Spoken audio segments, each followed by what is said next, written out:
ఇప్పటికైనా మన మధ్య రెండు అంశాల్లో కొట్లాటుంది.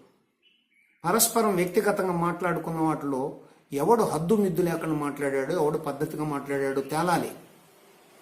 నీకు ఒక మాట మంచి ఉంటే, మాటకు విలువ ఉంటుందని నీకు తెలిస్తే, నీ మాటకు విలువ ఇవ్వాలని నువ్వు కోరుకుంటే, నువ్వు అన్న మాటలు సరైనవో కాదో నువ్వు నిర్ధారణ చేయాలి. అది నేను ప్రతి మాటకి నాకు బాధ్యత ఉంది. ఒక వ్యక్తి గురించి నేను ఏదైనా తప్పు మాట్లాడితే చెప్పుతో కొట్టించుకోవడానికి సిద్ధంగా ఉన్నాను.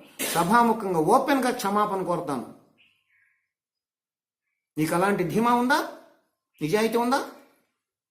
అక్కర్లేని మాట్లాడేవో లేదో నీకు తెలియట్లేదా? కనుకనే ఆ నియమం కంపల్సరీ. నువ్వు రెండో గ్రూప్ ఓడివి. రెండో గ్రూప్ ఓడితో అల్లరి చిల్లర మాట్లాడితే చెప్పుతో కొట్టాలి. ఇది నేను చెప్తోంది. నువ్వు ఈరోజు ఓపెన్గా చేయి. అవన్నీ పొరపాటు జరిగినాయన్నా దాన్ని మర్చిపోదామని చెప్పు. నువ్వు సత్యాస మొదటి గ్రూపులోకి వస్తాను నేను